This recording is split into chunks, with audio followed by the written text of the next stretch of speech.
예, 오늘은 이제 레위기 8장 들어가는데, 제사장의 위임에 관한 말씀이 레위기 8장이죠.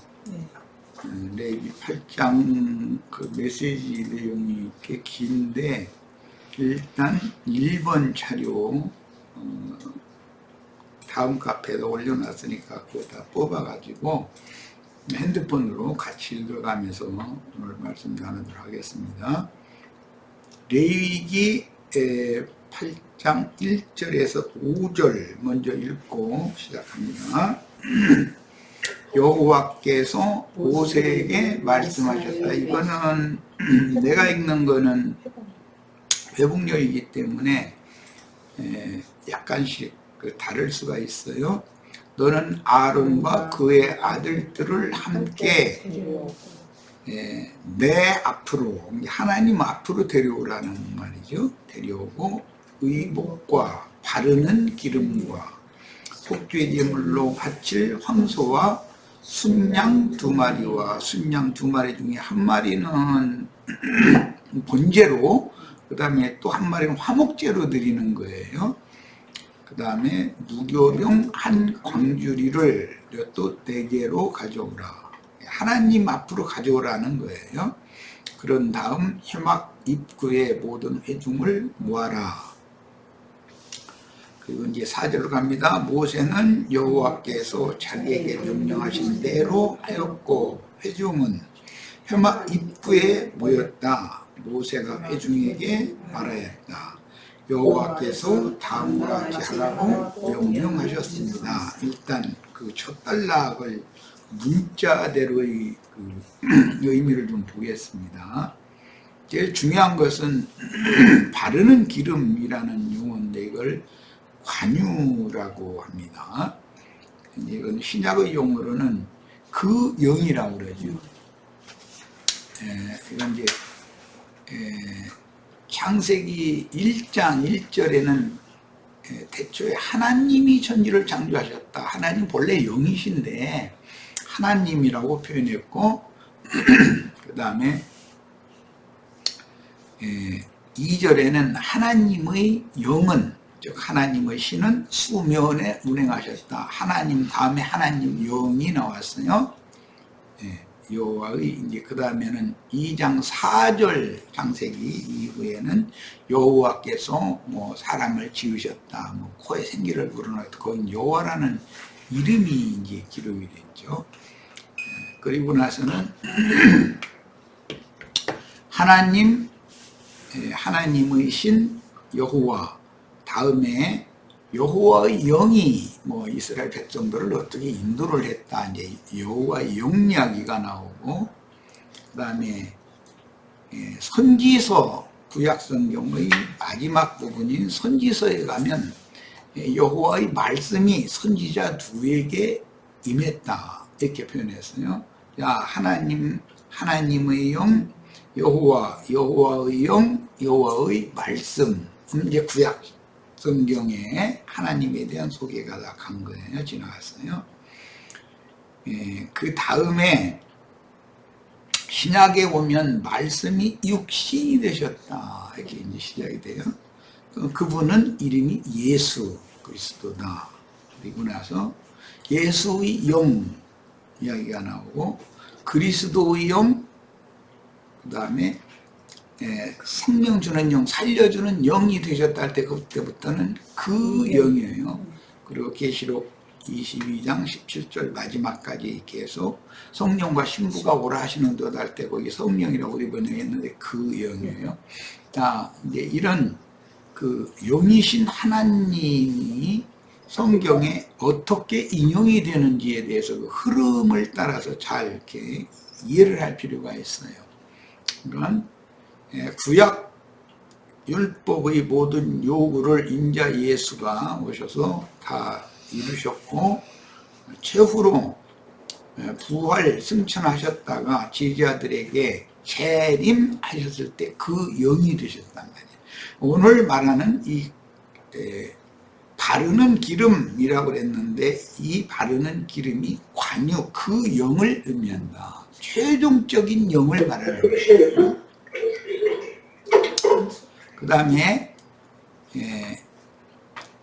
속죄 제물로 바칠 황소, 이 제사장들을 세우는데 아론과 아론의 아들들이 출애굽기 32장에 보면 금송아지 우상을 만들어서 이스라엘 백성들을 타락시키는데 앞잡이 노릇하는 사람들이죠.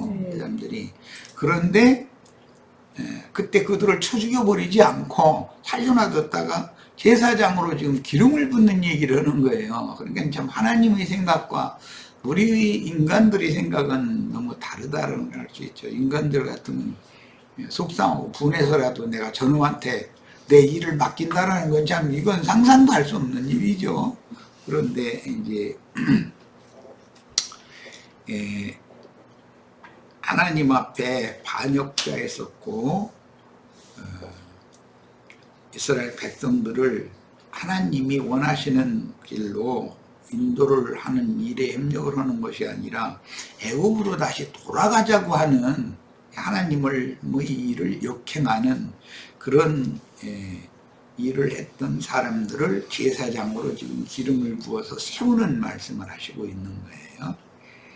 자, 그 다음에 무교병 한 광주리를 대게로 가져오느라 그랬는데 이 이야기는 엊그제 우리 신약성경에서 광야에서 5,000명 먹일 때 4,000명 먹일 때 5,000명 먹일 때는 광주리라고 번역을 했지만 그 바구니라는 뜻이다. 이것은 그 버들가지. 우리 이순희 자매님 뭐 이런 또래들은 아마 그런 버들가지로 엮어서 여름에 이렇게 높은 데다 음식해서 매달아 놓고 그런 거 보셨을 거예요. 그런 그릇. 그런 그릇을 말하는 거예요.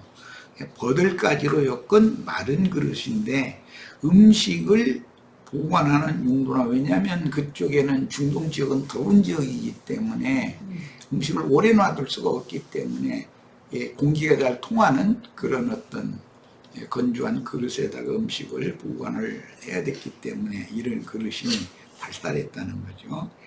그래서 이제 특히 소재 제물로 성막이나 성전에 갖다 바칠 때는 버들가지, 마른 가지로 이렇게 만든 그릇에다가 소재 제물을 담아다 바치는 거예요.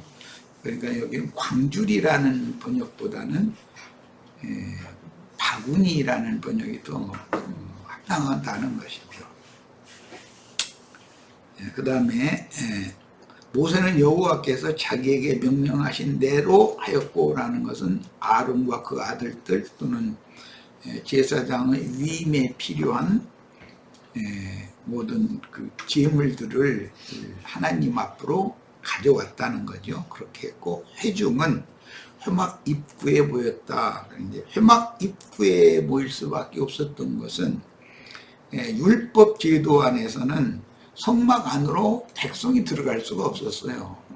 그 레위 지파, 아론의 직계자손 제사장들, 이 사람들만 성막 안에 들어갈 수가 있었기 때문에 회막 입구로 이제 모였는데, 이 이야기는 이제 신약 성경에도 아주 여러 번 나오죠.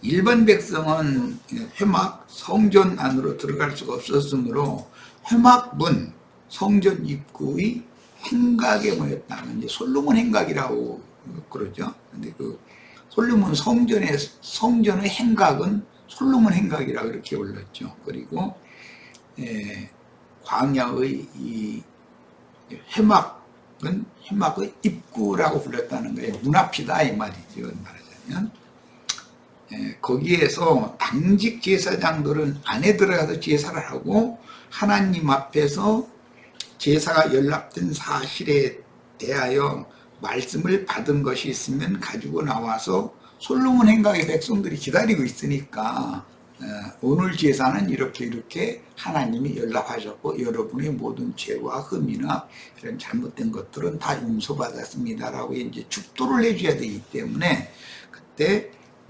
축도를 하러 나올 때 행각, 솔로몬 행각, 회막문으로 나올 수밖에 없어요.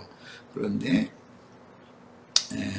그때 주로 각 절기 때마다 모임 때마다 암송하는 성구가 달랐었기 때문에 그 어떤 절기에는 어떤 성구를 가지고 강론을 하는 거예요. 당직 제사장이 성경을 들어서.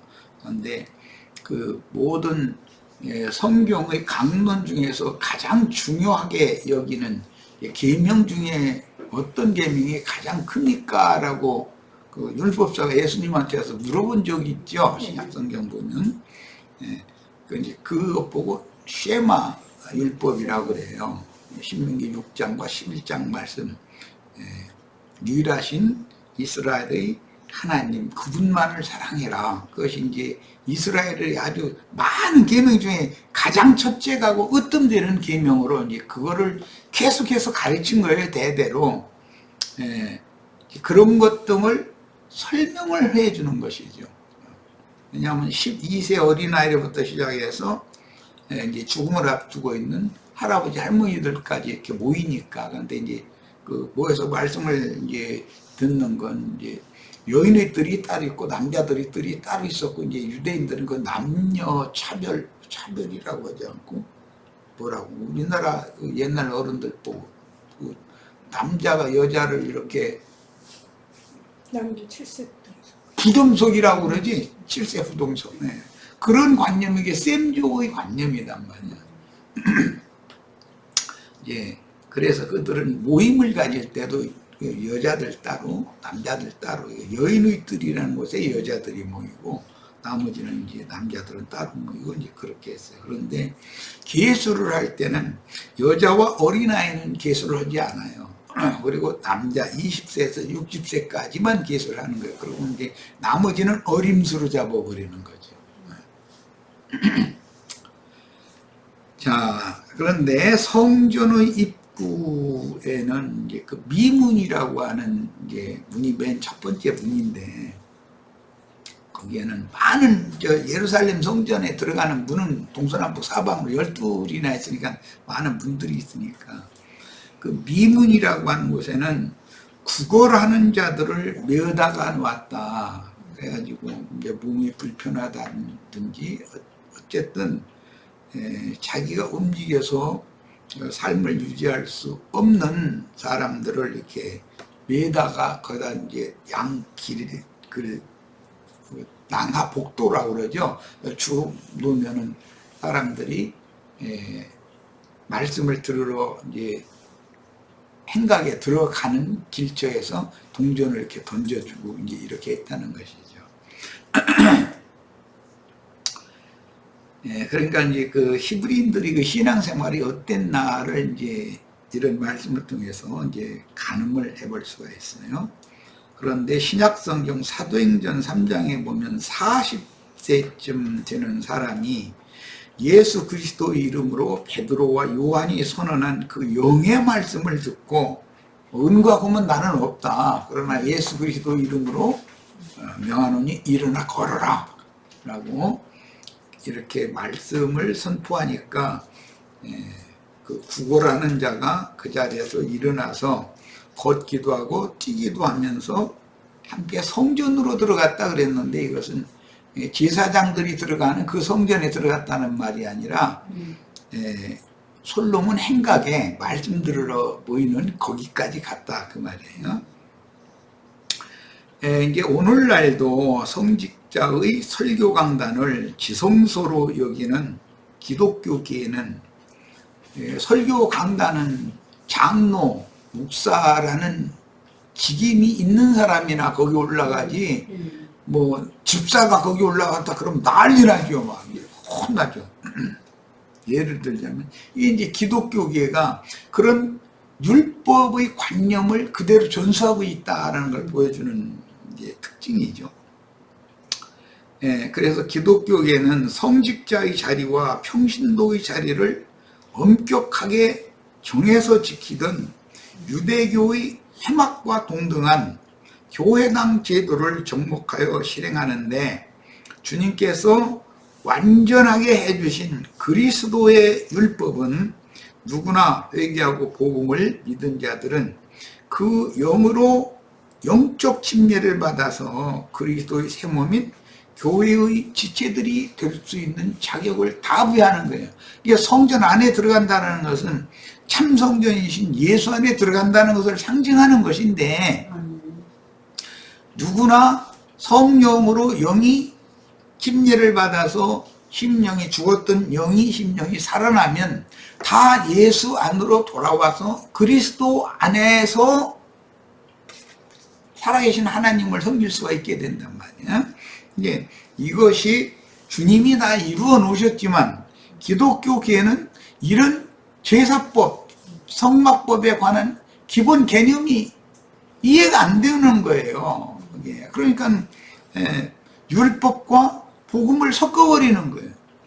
이제 신약에 보면은 주님께서 그 사도로 또는 제자로 이렇게 위임하신 적이 없는 예수님의 그 육신적인 동생인 야고보가 그렇게 어중뛴 그런 복음을 믿느냐, 복음을 전적으로 믿는 것도 아니고 율법을 완전히 버렸느냐면 율법을 완전히 버린 것도 아니고 이렇게 신앙을 지도를 했는데 성경 어디에도 야고보를 사도로 주님이 세웠다는 말씀이 없죠. 그런 경우를 자칭 사도라고 그러죠. 그리고 선지자도 자칭 선지자라 하는 여자 이세벨 이런 얘기도 나오고 자칭 사도나 자칭 선지자라는 말씀이 나오면은 주님의 위임이 없다. 성령의 기름 부음을 받은 사실이 없는데 자기 스스로 나는 하나님의 종이다. 그리스도의 종이다 해가면서 얼마든지 강대상을 차지할 수 있다는 것이죠. 이게 참 그렇게 되면 이제 기독교계의 신부나 목사들은 우리는 무슨 신학을 공부를 해서 당연히 자격이 있는데 여러분들은 제사장이라는 자격이 없지 않습니까? 하고 이렇게 생각할 수가 있어요. 또 기독교인들은 다 그쪽으로 생각하는 거예요.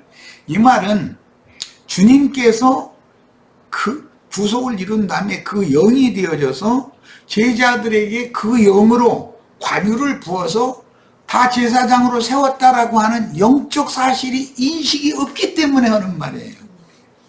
만약에 어떤 신학교를 가야 주님의 제사장이 될 수가 있다 그러면 그 사람들만 신학교 졸업하면 안 되는 거예요. 다 예수 믿으면 무조건 다 신학교를 가야죠. 다 신학을 다 공부를 해가지고 주님을 섬기는 제사장이 다 돼야 되는 거니까 이런 거에 대한 인식이 너무 없다. 오늘날 기독교계. 그래서 자신들은 성직자고 특별한 사람들이고 여러분은 평신도다라고 하는 이제 니골라당이라고 그러죠. 이런 관념이 계속 지금까지도 이게 씻어나가지지 않는 거예요. 그러니까 이런 교계에서 자신들은 특별한 사제의 직분을 받았다고 하는 관념으로 조성된 사람들한테 이 말씀을 가르친다는 게 신기한 일이죠. 사람들이 이게 들으려고 안 하니까. 자기네들 밥그릇 뺏으려고는 사람이라고만 적으로 원수로 생각을 해버리지 이거 좀 들어봐야 되겠다. 혹시 내가 하나님 말씀을 오해해가지고 잘못 가르치고 있지는 않은지 그런 걸 한번 생각을 해봐야 되는데 그렇게 생각을 할 만큼의 여유가 없는 것은 하늘문이 닫혀있기 때문에 이게 안 되는 거죠. 당연히 율법을 지키는 자들의 회당 생활에서와 같은 상좌와 아랫자리의 구분은 예수 그리스도의 성령이 임한 이후에는 그 구분을 없애버렸다 이거예요. 예수님 보고도 유대교 지도자들은 자기네들은 레위인들은 20세 이상 되면 랍비 학교를 의무적으로 가야 됐거든요. 가서 그 공부하고 율법 공부하는 거죠. 공부하고 그러고 나서 제사장으로서 백성들 가르칠 자격이 있다고 자부하고 있었는데 예수님은 레위인도 아닌 자 되고 랍비 학교로 갈 일이 없죠. 레위인이 아니니까. 그러니까 너는 무슨 네 이름과 무슨 권세로 이 백성들을 가르치냐라고 따지잖아요. 이런 사상이 오늘날 똑같이 유전되고 있다. 오늘날 기독교계에도 이런 거에 대해서 우리 젊은 은상이 형제나 애선이 자매는 목숨 걸고 이것을 사람들한테 자꾸 증거를 해야 돼. 그게 사람들이 빛 가운데로 나와야 되는 것이거든. 그들이 자기들의 주장을 할 때 보면 자신들은 빛의 아들들이라고 자부하고 있지만 사실은 빛의 천사를 가장한, 광명의 천사를 가장한 어둠의 천사들이라는 거예요. 어둠의 사자들이라는 거예요. 이게 참 너무 놀라운 일이에요. 자, 이제 6절로 7절 갑니다. 모세는 아론과 그 아들들을 가까이 데려다가 그랬는데 하나님께로 가까이 데려왔다 이거예요. 오늘 우리들이 여기 모임에 온 것은 세상에 있다가 지금 말씀이 말씀이 하나님이니까 말씀 하나님께로 가까이 와서 말씀을 들으러 온 거예요. 지금 이제 이런 기본 개념이 인식이 돼야 돼요. 가까이 데려다가 물로 씻겼다 그랬어요. 이 물로 씻기는 문제는 뭐 최근에 뭐 어떤 침례교단 목회하는 분하고 여러 가지 대화를 하면서 우리 형제 자매님들 많은 걸 느꼈을 거예요. 그분들이 무엇을 지금 성경을 오해하고 있나. 주님께서 이루는 사실을 사실은 믿지 않고 있다. 자기네들의 교단의 교리를 믿고 있지 성경 자체를 믿는 것은 아니다라는 것을 아마 이제 다 보셨을 거예요.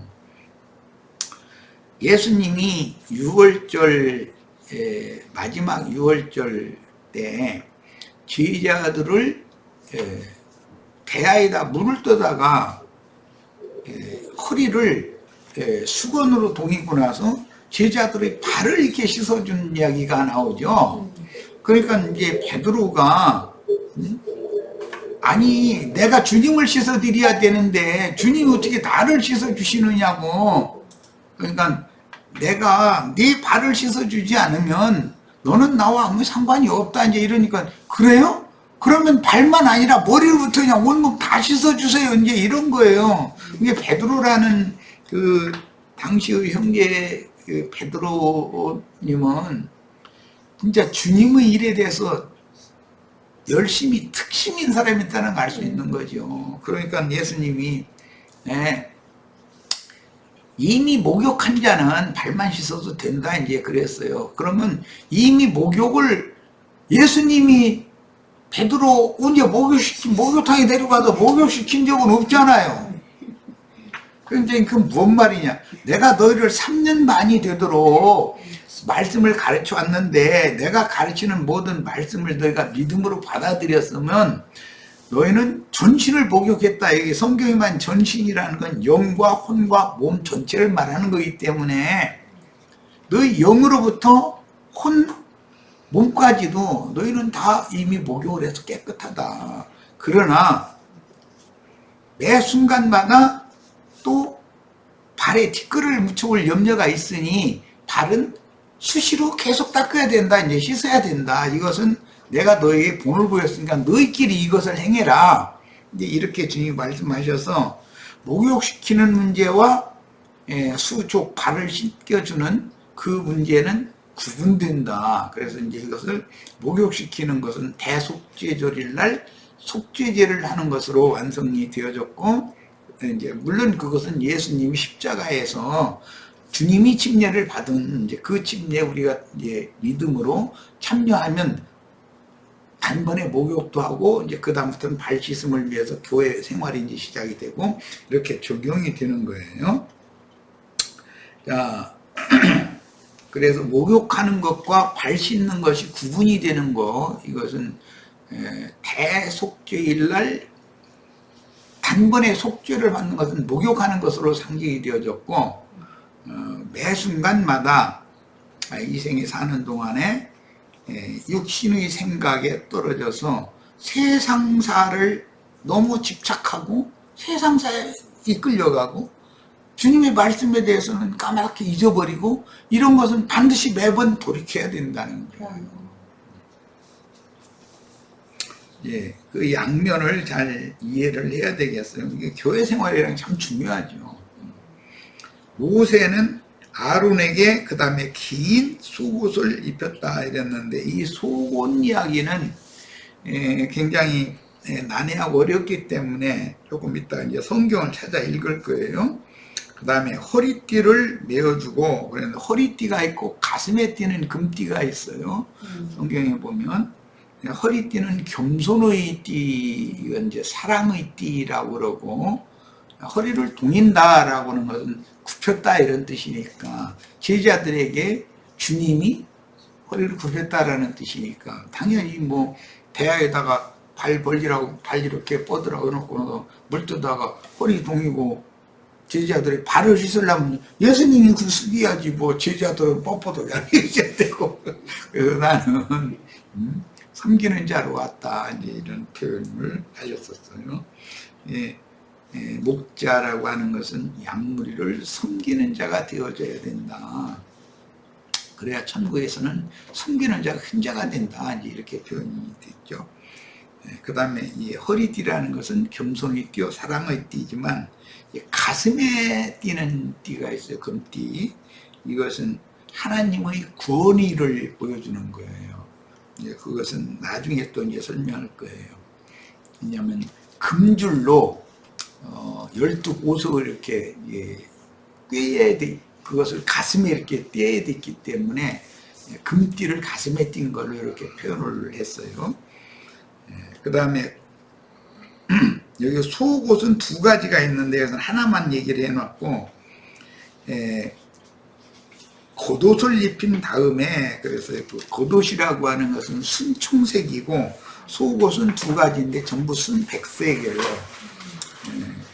속옷의 이름을 잘 지금 내가 얘기를 하면은 메모를 다 해놓으세요.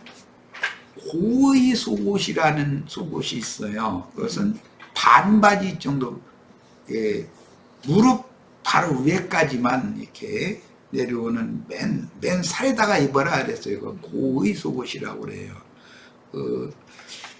고쟁이라는 말 들어보셨어요? 예, 고쟁이라고 그러죠. 우리나라. 이게 쌤이에요, 전부 다.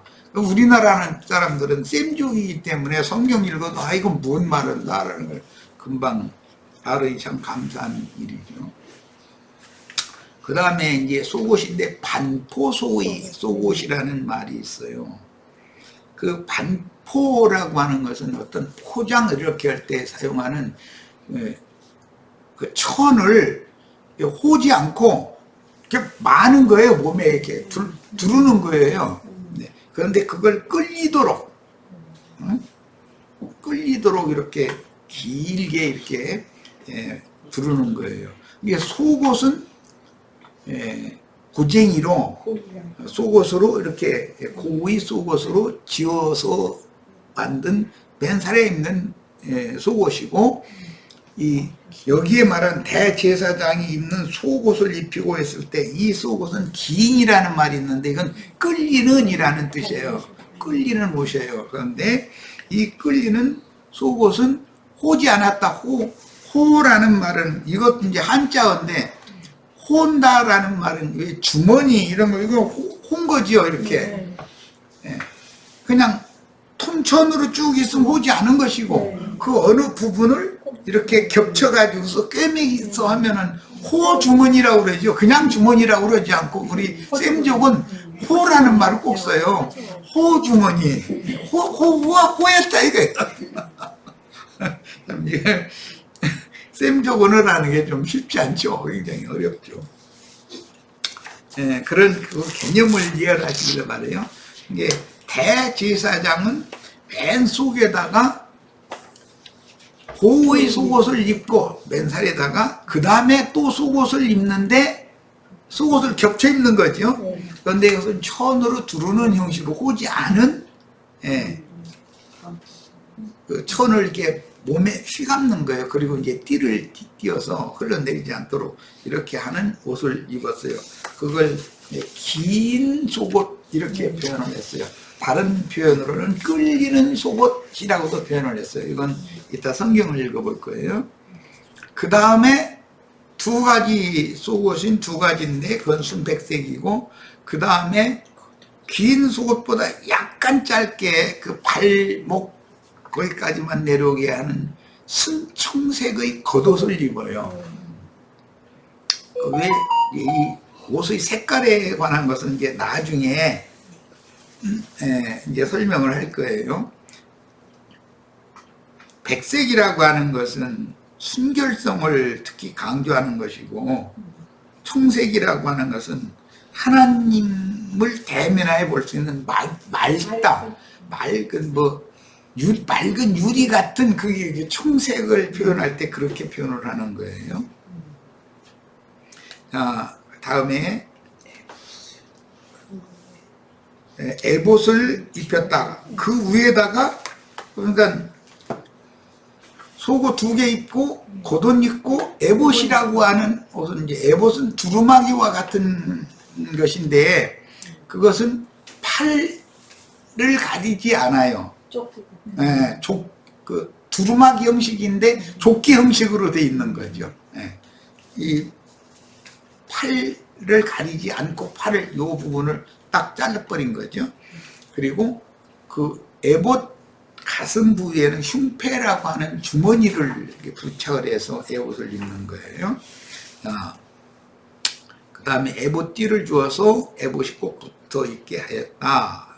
이렇게 일단 대제사장의 옷을 이렇게 입는다라는 걸 기본적으로 이해를 하시고, 자, 물로 씻기는 행위는 정결의식, 즉 결례의식인데, 그 요한의 제자들과 예수님의 제자들이 그 침례 문제를 가지고 서로 변론을 할 때 유대교인들이 와서 정결케 하는 결례의식에 대해서 따졌다는 거잖아요. 이게 이스라엘은 결례의식을 굉장히 중요하게 여겨요. 사람은 정결케 해야 된다는 것을 굉장히 중요하게 여겨요. 왜? 정결한 사람이 아니면 하나님을 만날 수가 없기 때문에 그래요. 그래서 제삿날 되면 반드시 제사장들은 목욕하고 제례복으로 갈아입고 반드시 목욕을 해요. 왜? 그러냐면 결례를 깨끗한 상태로 그 주님을 만나야 되니까. 이제 그런 인식, 그런 개념이 셈족 우리나라 사람들도 제삿날, 조상의 제삿날이 되면 반드시 목욕 재개한다고 그러죠. 이제 그 결례를 먼저 하는 거예요. 자, 이거는 예수 그리스도의 말씀, 그 영이 교회들에게 주시는 영과 생명의 말씀으로 결례를 행한다라는 건 첫 번째는 회개한다 말이에요. 회개한다. 그러니까 결례에는 재를 뿌리는 것이 있고 물을 뿌리는 것이 있고 재에다가 아예 물을 섞어서 뿌리는 것이 있고 이렇게 티끌을 뿌리는 경우도 있고 이런 것을 결례법이라고 그래요. 회개하고 복음을 믿은 사람을 말씀의 물로 전신, 영과 혼과 몸, 전신이 건전해졌다. 이제 신약성경에 이런 말씀이 나오죠. 이것은 목욕을 했다 이 말이에요. 예수님의 말씀으로 목욕을 했다. 그 다음에 교회 생활을 통해서 서로가 가르치는 말씀으로 수족을 반복해서 쉽게 하시는 것. 이것도 결례예요. 지금 우리가 여기 모임에 와서 이런 말씀을 듣는 것도 결례법이란 말이에요.